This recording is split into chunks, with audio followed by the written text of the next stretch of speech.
Okay, Hare Krishna everyone. Here we are back in Folkestone, UK, England rather. And we're reading tonight from the Bhagavad-Gita as it is, 16th chapter. And we began the 16th chapter last night by reading the first verses in which Krishna describes the divine nature. And now we're going to hear all about the demoniac nature tonight. Hare Krishna. Om Namo Bhagavate Vasudevaya. Om Namo Bhagavate Vasudevaya. Om Namo Bhagavate Vasudevaya. Om Namo Bhagavate Vasudevaya. Om Namo Bhagavate Vasudevaya. Om Namo Bhagavate Vasudevaya. Reading from Bhagavad Gita as it is, chapter 16, beginning with text 4. Dambo darpo bimanascha krodak paryushameva cha agyanam chabijatasya partasam padamasurim. Pride, arrogance, conceit, anger, harshness, and ignorance. These qualities belong to those of demoniac nature, O son of Pritha. Purport. In this verse, the royal road to hell is described. The demoniac want to make a show of religion and advancement in spiritual science, although they do not follow the principles. They are always arrogant or proud in possessing some type of education or so much wealth.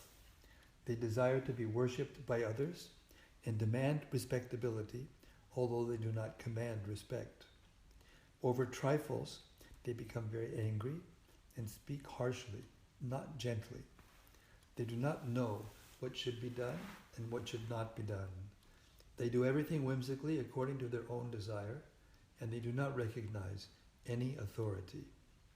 These demoniac qualities are taken on by them from the beginning of their bodies in the wombs of their mothers, and as they grow, they manifest all these inauspicious qualities. Text 5. Daivi sampat vimokshaya nibandaya surimata ma shuchat sampadam daivim abhijato sipandava. The transcendental qualities are conducive to liberation, whereas the demoniac qualities make for bondage. Do not worry, O son of Pandu, for you are born with the divine qualities. Purport. Lord Krishna encouraged Arjuna by telling him that he was not born with demoniac qualities. His involvement in the fight was not demoniac because he was considering the pros and cons. He was considering whether respectable persons, such as Bhishma and Drona, should be killed or not. So he was not acting under the influence of anger, false prestige, or harshness. Therefore, he was not of the quality of the demons. For a Kshatriya, a military man, shooting arrows at the enemy is considered transcendental, and refraining from such a duty is demoniac. Therefore, there was no cause for Arjuna to lament. Anyone who performs the regulative principles of the different orders of life is transcendentally situated. Text 6. Dvau bhuta sargau lokesmin daiva asura evacha daivo vistarashak prokta asuram partameshvinu. O son of Pritha, in this world there are two kinds of created beings. One is called divine and the other demoniac. I have already explained to you at length the divine qualities. Now hear from me of the demoniac. Purport. Lord Krishna, having assured Arjuna that he was born with the divine qualities, is now describing the demoniac way. The conditioned living entities are divided into two classes in this world. Those who are born with divine qualities follow a regulated life.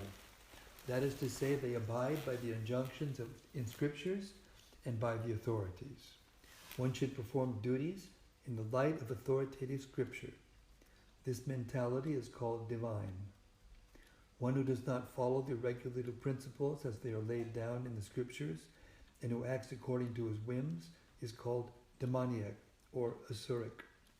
There is no other criterion but obedience to the regulative principles of scriptures.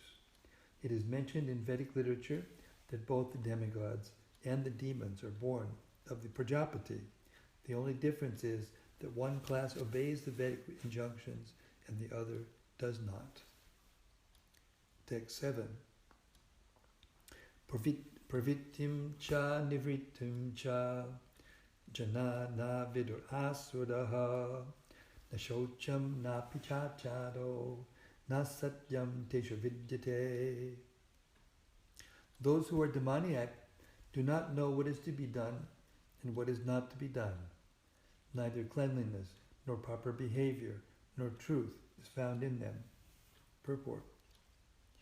In every civilized human society, there is some set of scriptural rules and regulations which is followed from the beginning. Especially among the Aryans, those who adopt the Vedic civilization and who are known as the most advanced civilized peoples. Those who do not follow the scriptural injunctions are supposed to be demons. Read that last sentence again.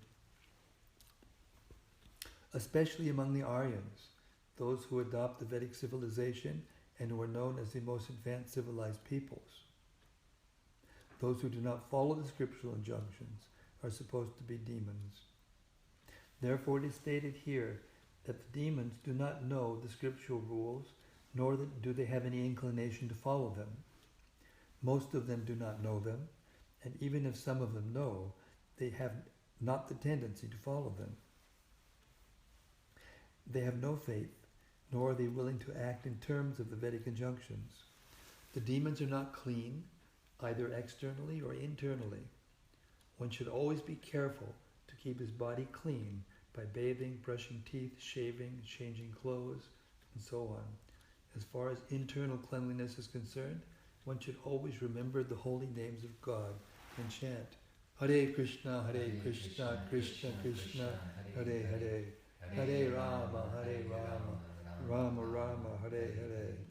The demons neither like to follow all these rules for external, the demons neither like nor follow all these rules for external and internal cleanliness. As for behavior, there are many rules and regulations guiding human behavior, such as the Manu Samhita, which is the law of the human race. Even up to today, those who are Hindu follow the Manu Samhita. Laws of inheritance and other legalities are derived from this book. Now, in the Manu Samhita, it is clearly stated that a woman should not be given freedom. That does not mean that women are to be kept as slaves. But they are like children. Children are not given freedom, but that does not mean they are kept as slaves. The demons have now neglected such injunctions, and they think that women should be given as much freedom as men. However, this has not improved the social condition of the world. Actually, a woman should be given protection at every stage of her life. She should be given protection by the father in her younger days, by the husband in her youth, and by the grown-up sons in her old age. This is proper social behavior according to the Manu Samhita. But modern education has artificially devised a puffed-up concept of womanly life, and therefore marriage is practically now an imagination in human society. The social conditions of women is thus not very good now, although those who are married are in a better condition.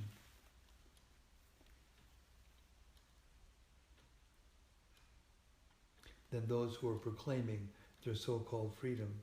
The demons therefore do not accept any instruction which is good for society, because they do not follow the experience of great sages and the rules and regulations laid down by the sages. The social condition of the demoniac people is very miserable. Text 8. Asatyam apratishtam te jagat ahur anishwaram aparas parasambhutam kim anyat kamahaitukam. They say that this world is unreal, with no foundation, no God in control. They say it is produced of sex desire and has no cause other than lust. Purport. The demonic conclude that the world is a phantasmagoria. There is no cause and effect, no controller, no purpose. Everything is unreal. They say that this cosmic manifestation arises due to chance material actions and reactions. They do not think that the world was created by God for a certain purpose. They have their own theory, that the world has come about in its own way, and that there is no reason to believe that there is a God behind it. For them, there is no difference between spirit and matter, and they do not accept the Supreme Spirit. Everything is matter only, and the whole cosmos is supposed to be a mass of ignorance. According to them, everything is void, and whatever manifestation exists is due to our ignorance in perception. They take it for granted that all manifestation of diversity is a display of ignorance, just as in a dream we may create so many things which actually have no existence. Then when we are awake, we shall see that everything is simply a dream. But factually, although the demons say that life is a dream, they are very expert in enjoying this dream. And so, instead of acquiring knowledge, they become more and more implicated in their dreamland. They conclude that as a child is simply the result of sexual intercourse between men and women, that this world is born without any soul. For them it is only a combination of matter that has produced the living entities, and there is no question of the existence of the soul. As many living creatures come out from perspiration and from a dead body without any cause, the whole living world has come out of the material combinations of the cosmic manifestation. Therefore, material nature is the cause of this manifestation, and there is no other cause. They do not believe in the words of Krishna in Bhagavad-Gita, Maya yakshena prakriti suyate sachadachadam. Under my direction, the whole material world is moving. In other words, among the demons, there is no perfect knowledge of the creation of the world. Every one of them has some particular theory of his own. According to them, one interpretation of the scriptures is as good as another, for they do not believe in a standard understanding of the scriptural injunctions. Text 9. Etam drishtim avastabhya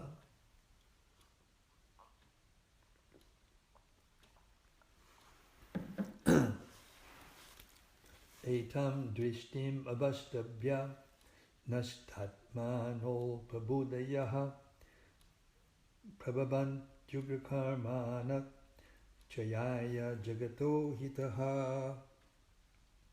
Following such conclusions, the demoniac, who were lost to themselves and who have no intelligence, engage in unbeneficial, horrible works meant to destroy the world. Purport. The demoniac are engaged in activities that will lead the world to destruction. The Lord states here that they are less intelligent. The materialists, who have no concept of God, think that they are advancing. But according to Bhagavad-Gita, they are unintelligent and devoid of all sense. They try to enjoy this material world to the utmost limit, and therefore always engage in inventing something for sense gratification. Such materialistic inventions are considered to be advancement of human civilization, but the result is that people grow more and more violent and more cruel to animals and cruel to other human beings. They have no idea how to behave toward one another. Animal killing is very prominent amongst demoniac people. Such people are considered the enemies of the world because ultimately they will invent or create something which will bring destruction to all. Indirectly, this verse anticipates the invention of nuclear weapons, of which the whole world is today very proud. At any moment, war may take place, and these atomic weapons may create havoc. Such things are created solely for the destruction of the world, and this is indicated here. Due to godlessness, such weapons are invented in human society. They are not meant for the peace and prosperity of the world. Text 10. Kamam ashritya dushpuram dhambamana madhanvitaha mohad grihitva sadgrahan pravartante shuchivrataha.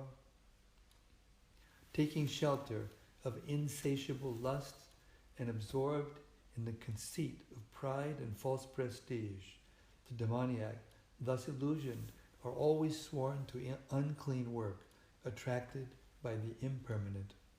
Purport. The demoniac mentality is described here. The demons have no satiation for their lust. They will go on increasing and increasing their insatiable desires for material enjoyment.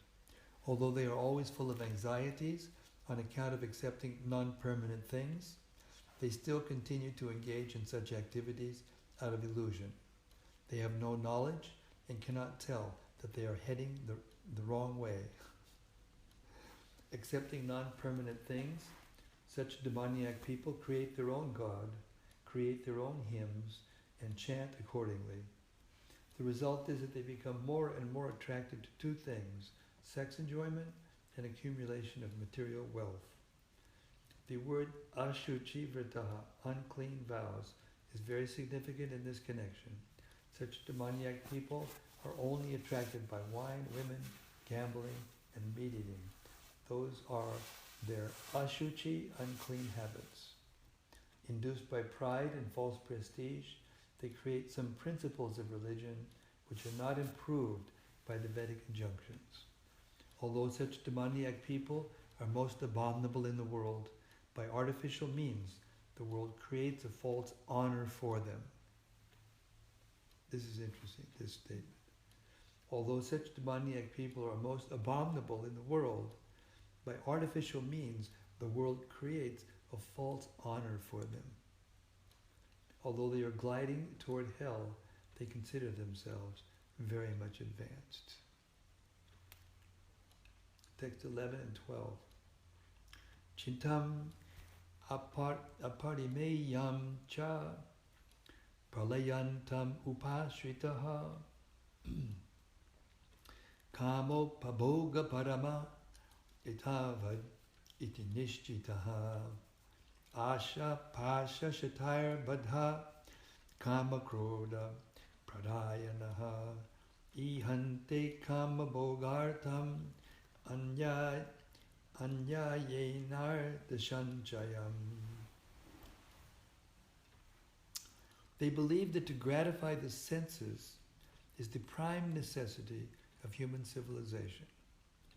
Thus, until the end of life, their anxiety is immeasurable. Bound by a network of hundreds of thousands of desires and absorbed in lust and anger, they secure money by illegal means for sense gratification. Purport.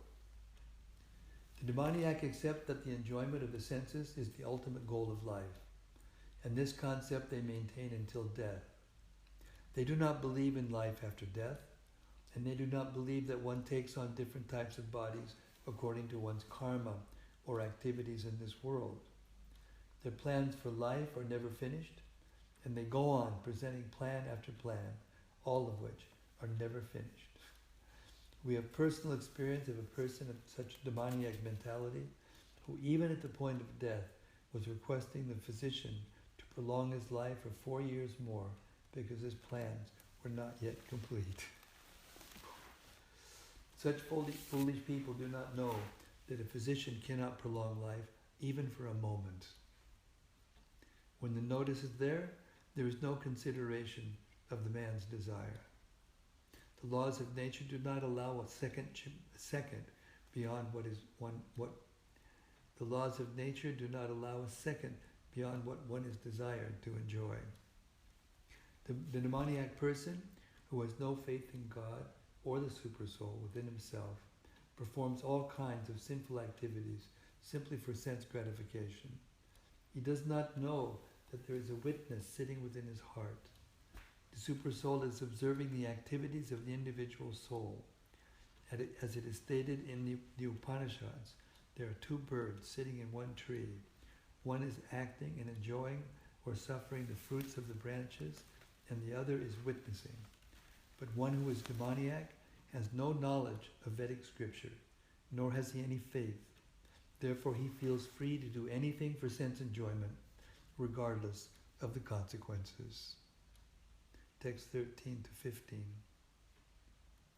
Idam adya maya labdam imam prapsya manoratham idam astidam api me bhavishyati punardanam asau maya hatak shatrur anishe cha paranapi ishwaroham aham bhogi siddhoham balavan sukhi adyo bijanavan asmi konyo sti sadvisho maya yakshe dasya mimodishya ityagyana vimohitaha. The demoniac person thinks, so much wealth do I have today, and I will gain more according to my schemes. So much is mine now, and it will increase in the future, more and more. He is my enemy, and I have killed him, and my other enemies will also be killed. I am the Lord of everything. I am the enjoyer. I am perfect, powerful, and happy. I am the richest man, surrounded by aristocratic relatives. There is none so powerful and happy as I am. I shall perform sacrifices. I shall give some charity, and thus I shall rejoice. In this way, such persons are deluded by ignorance. 16. Anekachitta brahmar anekachitta vibranta mohajala samavritaha prasakta kamabhogeshu patanti narakeshu chao. Thus perplexed by various anxieties and bound by a network of illusions, they become too strongly attached to sense enjoyment and fall down into hell. Purport. The demoniac man knows no limit to his desire to acquire money. That is unlimited. He thinks only of how much assessment he has now. He thinks only of how much assessment he has just now, and schemes to engage that stock of wealth further and further. For that reason, he does not hesitate to act in any sinful way, and so deals in the black market for illegal gratification. He is enamored by the possessions he has already, such as land, family, house, and bank balance, and he is always planning to improve them. He believes in his own strength, and he does not know that whatever he is gaining is due to his past good deeds. He is given an opportunity to accumulate such things, but he has no conception of past causes. He simply thinks that all his massive wealth is due to his own endeavor. A demoniac person believes in the strength of his personal work, not in the law of karma. According to the law of karma, a man takes his birth in a high family, or becomes rich, or very well educated, or very beautiful, because of good work in the past. The demoniac think that all these things are accidental and due to the strength of one's personal ability. They do not sense any arrangement behind all the varieties of people, beauty, and education. Anyone who comes into competition with such a demoniac man is his enemy. There are many demoniac people, and each is enemy to the others. This enmity becomes more and more deep between persons, then between families, then between societies, and at last between nations. Therefore there is constant strife, war, and enmity all over the world. Each demoniac person thinks that he can live at the sacrifice of all others. Generally, a demoniac person thinks of himself as the supreme God. And a demoniac preacher tells his followers, why are you seeking God elsewhere? You are all yourselves God. Whatever you like, you can do. Don't believe in God. Throw away God. God is dead. These are the demoniac's preachings.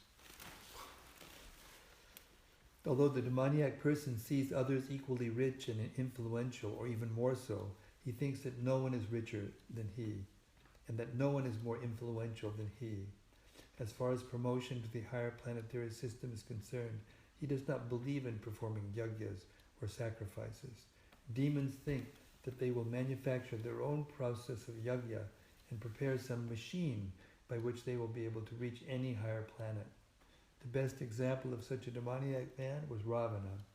He offered a program to the people by which he would prepare a staircase so that anyone could reach the heavenly planets without performing sacrifices such as are prescribed in the Vedas. Similarly, in the present age, such demoniac men are striving to reach the higher planetary systems by mechanical arrangements. These are examples of bewilderment. The result is that without their knowledge, they are gliding toward hell. Here the Sanskrit word mohajala is very significant. Jala means net. Like fish caught in a net, they have no way to come out. Huh? Yeah. Text 17. Atma sambhavita stabda dhanamana badhanvitaha yajanti namajagyaiste dambina vidipurvakam. Self-complacent and always impudent, deluded by wealth and false prestige, they sometimes proudly perform sacrifices in name only, without following any rules or regulations. Purport. Thinking themselves all in all, not caring for any authority or scripture, the demoniac sometimes performs so-called religious or sacrificial rites. And since they do not believe in authority, they are very impudent. This is due to illusion caused by accumulating some wealth and false prestige. Sometimes such persons take up the role of preacher and mislead the people and become known as religious reformers or as incarnations of God. They make a show of performing sacrifices, or they worship the demigods, or manufacture their own God. Common men advertise them as God and worship them, and by the foolish they are considered advanced in the principles of religion, or in the principles of spiritual knowledge. They take the dress of the renounced order of life and engage in all nonsense in that dress. Actually, there are so many restrictions for one who has renounced this world. The demons, however, do not care for such restrictions. They think that whatever path one can create is one's own path. There is no such thing as a standard path one has to follow. The word avidipurvakam, meaning a disregard for the rules and regulations, is especially stressed here. These things are always due to ignorance and illusion. I mean, he's really calling it like it is, isn't he? He's nailing it in each aspect, in each trait, in each characteristic of these people.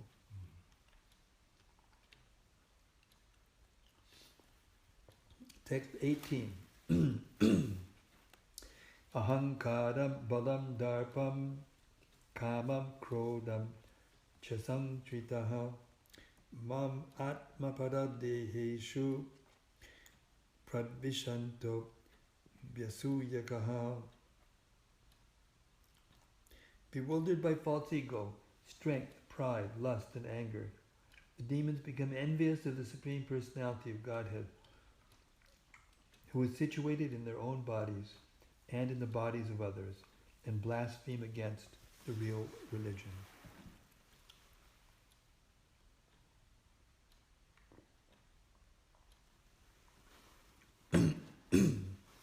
excuse me,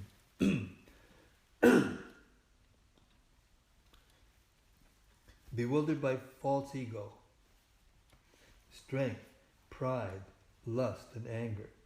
The demons become envious of the Supreme Personality of Godhead, who is situated in their own bodies and in the bodies of others, and blaspheme against the real religion. Purport. A demoniac person, being always against God's supremacy, does not like to believe in the scriptures. He is envious of both the scriptures and the existence of the Supreme Personality of Godhead. This is caused by his so-called prestige and his accumulation of wealth and strength. He does not know that the present life is a preparation for the next life. Not knowing this, he is actually envious of his own self, as well as of others. He commits violence on other bodies and on his own. He does not care for the supreme control of the personality of Godhead, because he has no knowledge. Being envious of the scriptures and the Supreme Personality of Godhead, he puts forward false arguments against the existence of God and denies the scriptural authority. He thinks himself independent and powerful in every action. He thinks that since no one can equal him in strength, power, or wealth, he can act in any way, and no one can stop him. If he has an enemy who might check the advancement of his sensual activities, he makes plans to cut him down by his own power. Hare Krishna. Tan aham dvishatak kruran sangshareshu dharadaman jipam yajastram ashubhan asurishve vajonishu. Those who are envious and mischievous, who are the lowest among men, I perpetually cast into the ocean of material existence, into various demoniac species of life.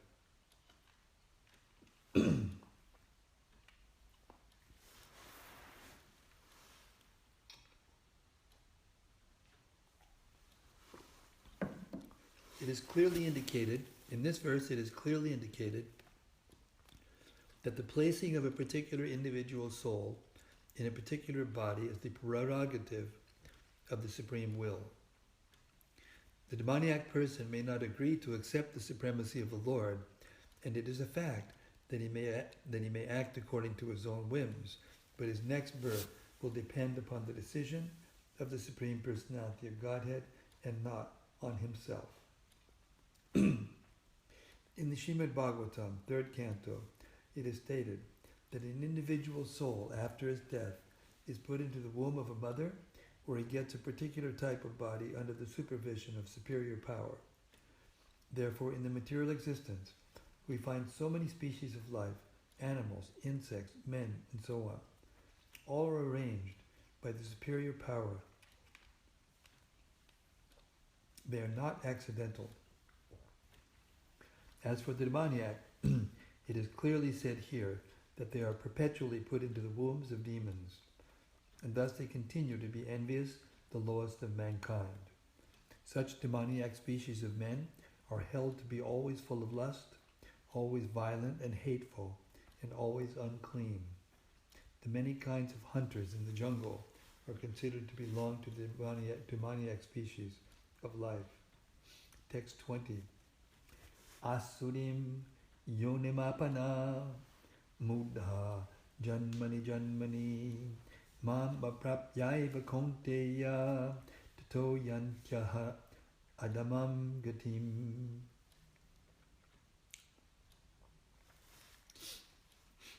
Attaining repeated birth amongst the species of demoniac life, O son of Koti, such persons can never approach me.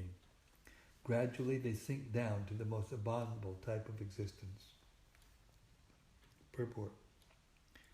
It is known that God is all merciful, but here we find that God is never merciful to the demoniac. It is clearly stated that the demoniac people, life after life, are put into the wombs of similar demons, and not achieving the mercy of the Supreme Lord, they go down and down, so that at last they achieve bodies like those of cats, dogs, and hogs. It is clearly stated that such demons have practically no chance of receiving the mercy of God at any stage of their later life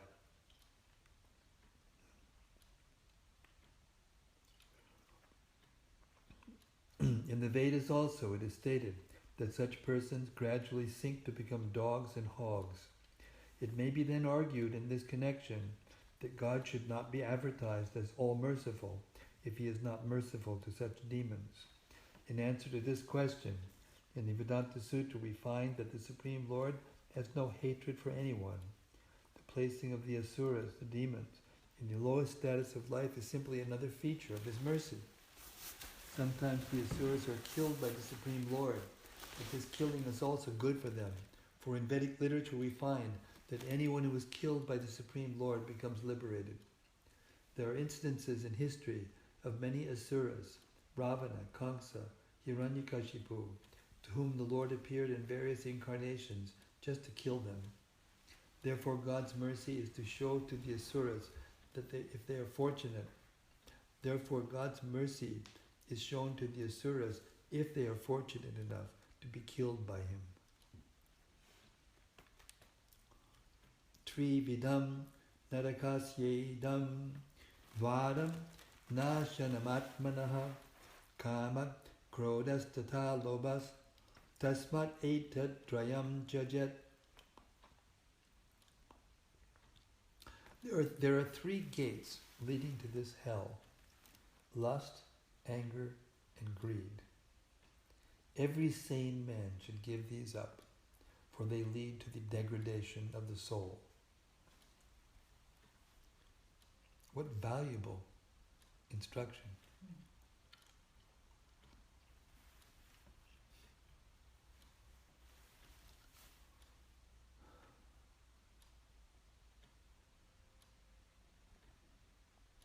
When we look at the world through the lens of this knowledge, it's pretty miserable. Those who are innocent, they're all getting carried away by these activities, but many of them, most of them are actually innocent. And they're taking it up, and then they become like that, and perpetuate it from to their children. But some of them are innocent. Those are the persons we're looking for. When Prabhupada went to Rishikesh in 1977, when his health started to go down, really down, they took him to Rishikesh to try to recuperate his health, because from the heat they go up to the hill station. And so Prabhupada was up there, and there was some, all the big guys go up there in their bungalows, not all of them, but especially pious ones, because that's a pious place, Rishikesh. And they have their bungalows, and they go and stay up there until the heat's off, and then they go back down to their whatever political positions or businesses, whatever. So Tamal Krishna Maharaj was taking care of Prabhupada, particularly at that time, and he was trying to keep these kinds of people out. But as soon as word got out that Prabhupada was there, all these men came and they wanted to see Prabhupada. So Tamal Krishna Maharaj was trying to keep them out, but Prabhupada heard, and he said, "Let them come in." It's his spirit, preaching spirit. During those discussions, and they're recorded, you can listen to them, Prabhupada made the statement at least once that the human society has gone too far in the wrong direction now to be brought back. But there are still people who are innocent and therefore reclaimable, and it is our movement's purpose to find them and reclaim them. That was a simple statement of our mission of ISKCON. Of course, he hoped that we would eventually become powerful enough, and Lord Chaitanya, who knows what Lord Chaitanya has in mind. I mean, I'm sure Prabhupada knew exactly what he had in mind, but at least that much we know for right now. So we have to try to find them and invest our energy there, rather than just invest our energy the same in anyone and everywhere. We have to try to find those people. At least anybody who's connected to me now. That's my mission for Prabhupada, and I want everyone that's connected to me to do the same thing, according to our capacity. And it's never that there's going to be a whole lot of them They're always going to be the rarest souls. So we should never become discouraged if there isn't a large number of them, you know. But we should look for them, find them, invest energy in them, fix them up. This is how we find the future leaders of our movement.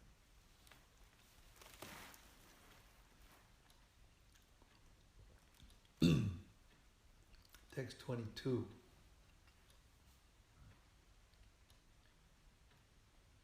Oh, maybe I didn't read I didn't read the purport, sorry.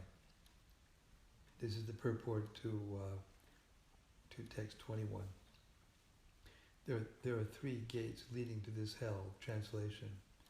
There are three gates leading to this hell, lust, anger, and greed.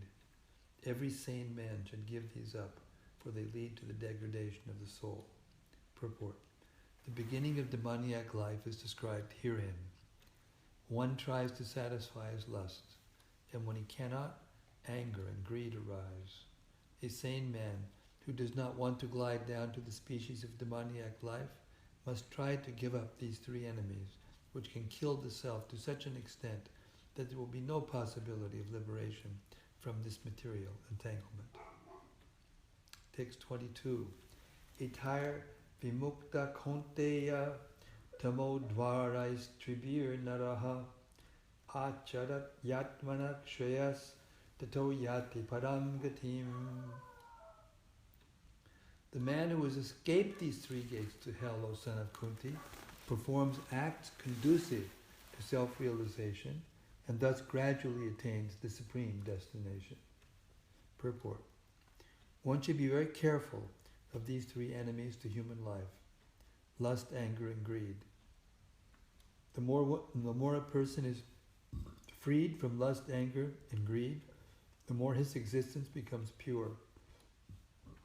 Then he can follow the rules and regulations enjoined in the Vedic literature.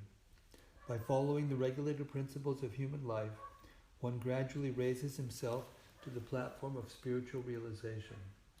If one is so fortunate, by such practice, to rise to the platform of Krishna consciousness, then success is guaranteed for him. In the Vedic literature, the ways of action and reaction are prescribed to enable one to come to the stage of perfection. The whole method is based on giving up lust, greed, and anger. By cultivating knowledge of this process, one can be elevated to the highest position of self-realization. This self-realization is perfected in devotional service. In that devotional service, the liberation of the conditioned soul is guaranteed. Therefore, according to the Vedic system, there are instituted the four orders of life and the four statuses of life, and that called the caste system and the spiritual order system. There are different rules and regulations for different castes or divisions of society, and if a person is able to follow them, he will be automatically raised to the highest platform of spiritual realization. Then he can have liberation without a doubt. Text 23. Yak shastra vidimutrijya vartate kamakarataha nasasidhim avapnoti nasukam naparam gatim. He who discards scriptural injunctions and acts according to his own whims attains neither perfection nor happiness nor the supreme destination. Purport. As described before, the Shastra Vidhi, or the direction of the Shastra, is given to the different castes and orders of human society. Everyone is expected to follow these rules and regulations. If one does not follow them and acts whimsically according to his lust, greed, and desire, then he never will be perfect in his life. In other words, a man may theoretically know all these things, but if he does not apply them in his own life, then he is to be known as the lowest of mankind. In the human form of life, a living entity is expected to be sane and to follow the regulations given for elevating his life to the highest platform. But if he does not follow them, then he degrades himself. But even if he follows the rules and regulations and moral principles, and ultimately does not come to the stage of understanding the Supreme Lord, then all his knowledge becomes spoiled. And even if he accepts the existence of God, if he does not engage himself in the service of the Lord, his attempts are spoiled. Therefore, one should gradually raise himself to the platform of Krishna consciousness and devotional service. It is then and there that he can attain the highest perfectional stage, not otherwise. The word kama karataha is very significant. A person who knowingly violates the rules acts in lust. He knows that this is forbidden, but still he acts. This is called acting whimsically. He knows that this should be done, but still he does not do it. Therefore he is called whimsical. Such persons are destined to be condemned by the Supreme Lord. Such persons cannot have the perfection which is meant for the human life. The human life is especially meant for purifying one's existence, and one who does not follow the rules and regulations cannot purify himself, nor can he attain the real stage of happiness. Text 24. Tasmat chastram pramanam te karya vivastitao gyatva shastra vinanoktam karma kartum iharasi. One should therefore understand what is duty and what is not duty by the regulations of the scriptures. Knowing such rules and regulations, one should act so that he may gradually be elevated. Purport. As stated in the 15th chapter, all the rules and regulations of the Vedas are meant for knowing Krishna. If one understands Krishna from the Bhagavad-Gita and becomes situated in Krishna consciousness, engaging himself in devotional service, he has reached the highest perfection of knowledge offered by the Vedic literature. Lord Chaitanya Mahaprabhu made this process very easy. He asked people simply to chant Hare Krishna, Krishna Krishna, Hare Hare, Hare Rama, Rama Rama, Hare Hare, and to engage in the devotional service of the Lord and eat the remnants of foodstuff offered to the deity. By the way, that's sweet. Out of this world. I ate two. Really? I can barely walk. We got witnesses. If we could somehow or other teach the devotees at Soho Street to cook like that. I mean,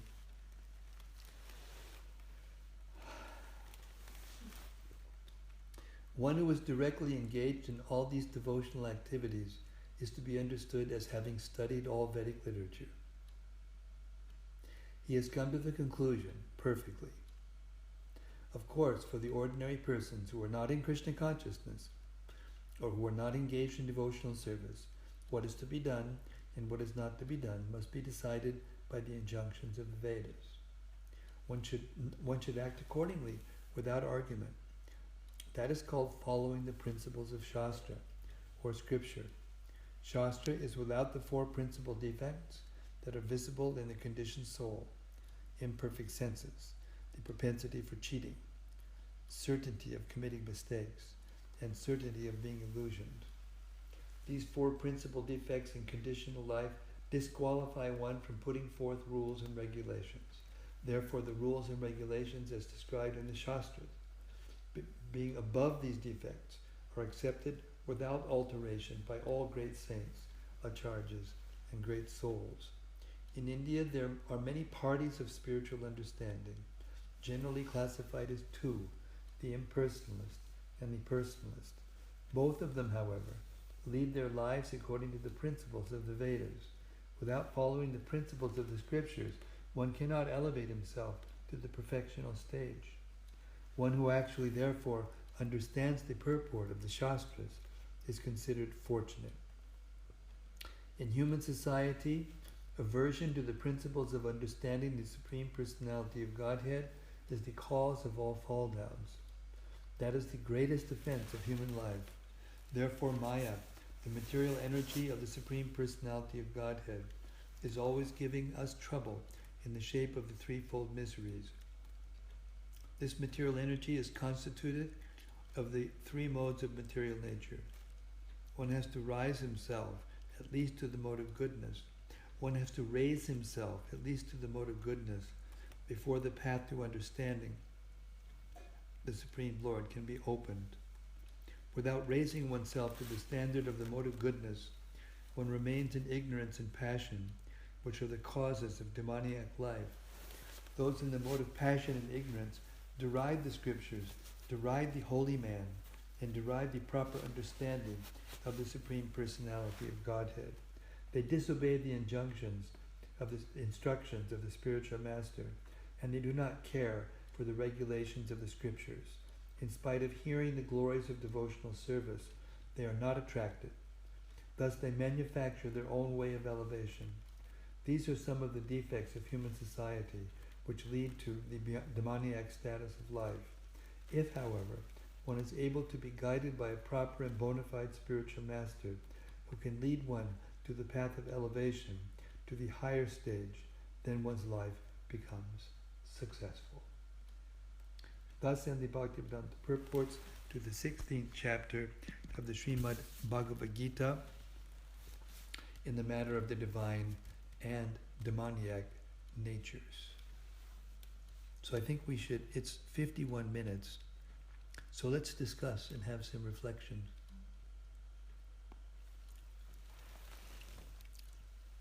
And then we can end it at a reasonable time so they can put it on, so that Mayapur Shashi can put it on the website. I do remember that when the first time I read Start again. I do remember the first time I read Bhagavad-Gita. I think most of it, I was excited about it, but I don't think I understood much. But this chapter was just so illuminating, and I was in absolute ecstasy. I do remember that, and this chapter somehow convinced me that the Bhagavad-Gita is all in all true, and just the profound way of highlighting the lower self of mankind somehow. It was just amazing. Yeah. It was, One gets the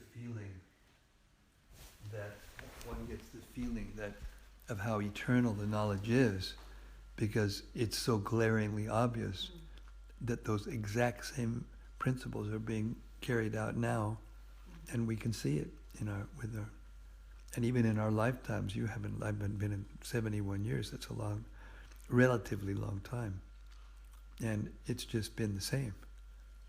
And you see, I haven't seen my friends. When I went to take care of my mother, I saw a couple of my high school friends, and they were just exactly the same.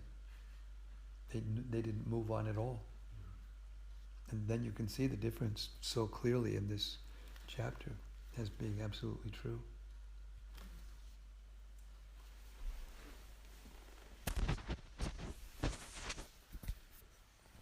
Hare Krishna.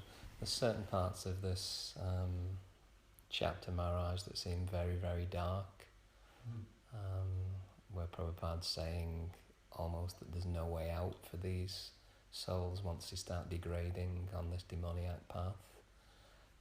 And there's one part which I don't understand, because he's saying they ultimately degrade until really low forms of cats and dogs, and then there's no way out from that almost. It seems to come across. And then he gives the example, but Krishna is merciful because he does kill the demons. But just previous to that, he's just talking about cats and dogs, and I can't relate the two. He's talking about those who become, very qualified demons. The ones that he kills himself, they're very fortunate, because if he kills them personally, then they get liberated. But otherwise, if we go down to the lower species, it's not that it's hopeless, it's just hopeless for them in that condition. But then they gradually move from one species to another, and unless one human being kills them before they get the chance to live out their natural life, then they have to come back again.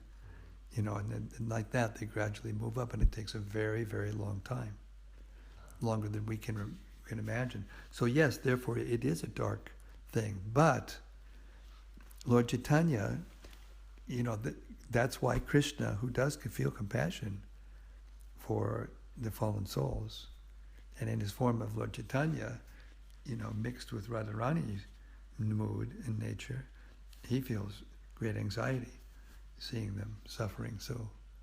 So he comes and delivers them. So Jagai and Madai were characters, they were caricatures of the Kali Yuga human beings. At that time, they were considered to be the most sinful men in the whole world. They were doing all the things that they're doing now, maybe in a little more less technological way. But still, their mentality was the same. So then Lord Nityananda demanded Lord Chaitanya not kill them and deliver them. So now, this is a very important point, because in our preaching, we have to understand who Prabhupada was.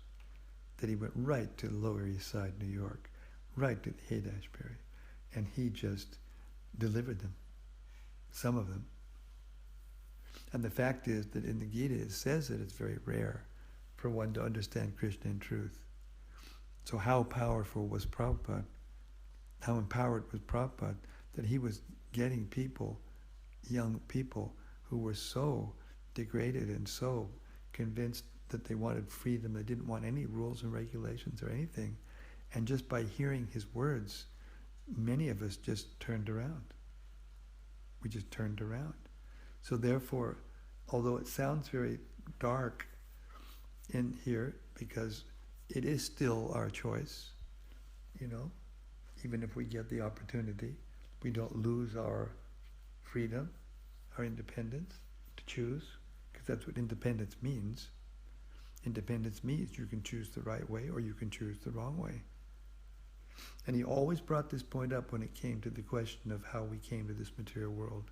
And he would never pin it down to a certain time or way or whatever. But this concept that the soul has inherently in it the choice, the ability to choose. And it never gets taken away. It's not that when we go to the spiritual world, back to the spiritual world, that we don't have that independent choose, but we don't anymore. And Prabhupada he didn't say it directly, but he made it clear that, why would you want to go after that? Then it would have to be voluntary, or it would have to be, in instruction of Krishna to come to the material world and help.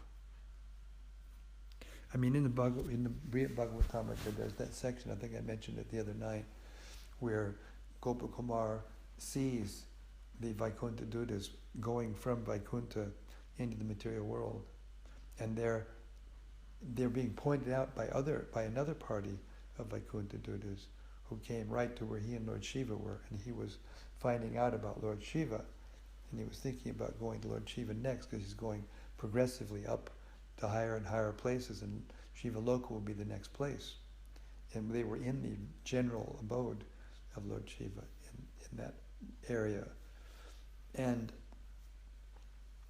then the Vaikuntha Dutas instructed Gopakumar about what he had to do in order to satisfy his spiritual longing and attain the place where he wanted to go eventually, and that was Goloka Vrindavan.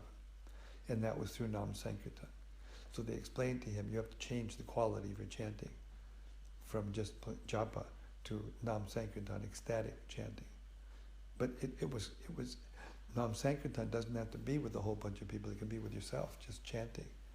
The mood of the chanting, the intensity of the chanting, the yearning in the chanting, the crying in the chanting, that's what has to change, the consciousness. The process is the same. So, but then the Vaikuntha devotees, they pointed into the distance, and you see, we want you to know that we came here to help you. We came from Vaikuntha planet to help you. and you see over there, and then they looked, and there were other parties going into different universes. And they were going there to help the souls who were sincere. So this is the hope. This is what we should focus our attention on and accept without argument, that there is the other energy still that is helping. And we're seeing every day when we go out, these boys who are coming, this one person that I told you about, Jeff Riddle, who came, medical student, brilliant mind, and dissatisfied with any material philosophy. As soon as he got the Bhagavatam, he just devoured it, and wrote this wonderful little blurb, and we put it in Shivaram, in Vaisheshika Prabhu's book, right at the end. This is how a person who just started to read the Bhagavatam, what he saw, and it was really wonderful. Let's read it.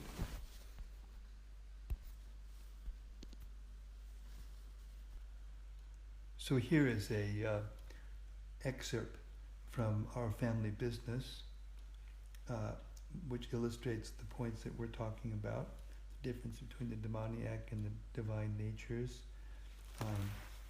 This is from Our Family Business, the last chapter of the book, and it's right at the end of the book, actually.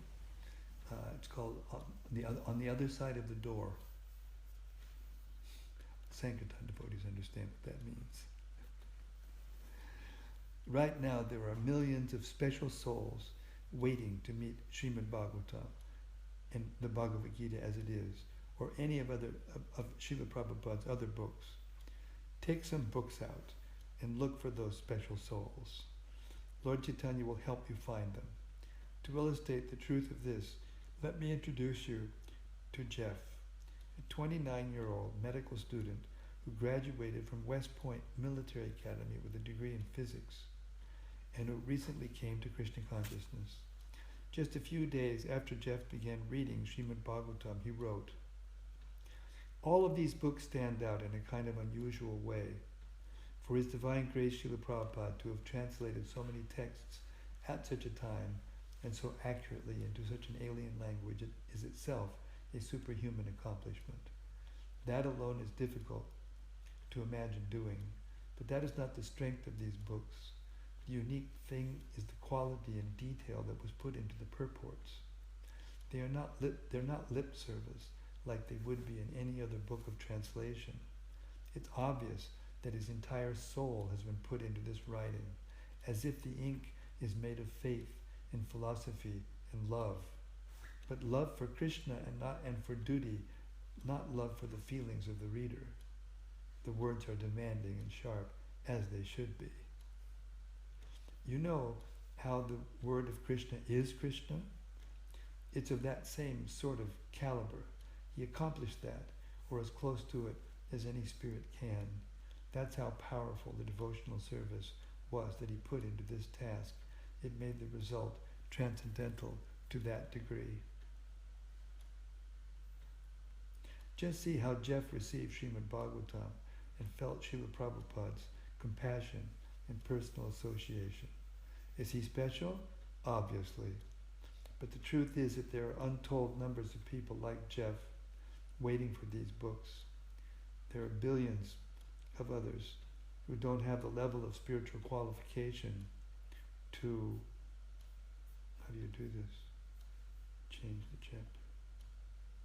Change spiritual quality to, respond to the Srimad Bhagavatam as Jeff has. Why not give those people a chance to grow too? Will they not get immense spiritual benefit from seeing Srila Prabhupada's books, by touching them, by reading a few words from them, by meeting a devotee face to face? According to Srila Prabhupada, they will. In this world, people live behind closed doors. They need Lord Chaitanya's devotees to knock on those doors and compassionately introduce them to Krishna's voice in the Gita and show them the light shining from the Bhagavatam. Conditioned souls are in urgent need of the vibration contained in Srila Prabhupada's books. People are crying out for this mercy. Srila Prabhupada heard their cries and came to help them. Let's follow in his footsteps by tending to our family business. Hare Krishna. That was such a joy to work on, to help him publish. So there you have it. We're more than an hour into our recording and our nightly reading of the Bhagavad-Gita. And we'd like to now bid farewell to all the hearers that are listening. And Hare Krishna. We'll see you tomorrow night. Hare Krishna. Thank you. Srila Prabhupada ki Jai. Gaur Premanandi. Hari Hari Bo.